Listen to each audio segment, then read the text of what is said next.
బిజీగా ఉండడం తప్ప ఆరోగ్యం బాగానే ఉంటుంది.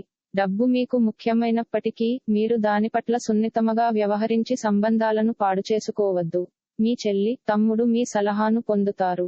గత కాలపు సంతోషదాయకమైన జ్ఞాపకాలు మిమ్మల్ని బిజీగా ఉంచుతాయి. ఈ రోజు మీకున్న నైపుణ్యాలను ప్రదర్శించే అవకాశం వస్తుంది. కుటుంబంలో మీకంటే చిన్నవారితో మీరు ఈ రోజు పార్కుకి లేదా షాపింగ్ మాల్ కి వెళతారు. ఈ రోజు మీ జీవిత భాగస్వామితో కలిసి మీరు చాలా డబ్బు ఖర్చు పెడతారనిపిస్తోంది. కానీ అలా చేయడం ద్వారా మీరు అద్భుతమైన సమయాన్ని కలిసి గడుపుతారు.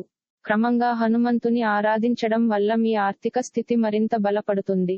ముఖ్య గమనిక: ఈ ఫలితాలు మొత్తం తమ ఒక్కరికే వర్తిస్తాయని భావించవద్దు. పేరుతో రాశి ఫలితాలు చూసుకోవడం అనేది సరైన పద్ధతి కాదు, ఇది గమనించగలరు. సరైన పుట్టిన తేదీ మరియు సరైన జన్మ సమయం ఆధారంగా వ్యక్తిగత జాతక పరిశీలన చేపించుకొనుటకు ఉత్తమం. అనుభవజ్ఞులైన జ్యోతిష పండితులను సంప్రదించి వారికి దక్షిణ, తాంబూలాదులనిచ్చి మీ జాతక వివరాలను, తరుణోపాయాలను అడిగి తెలుసుకుని శుభ ఫలితాలను పొందగలరు.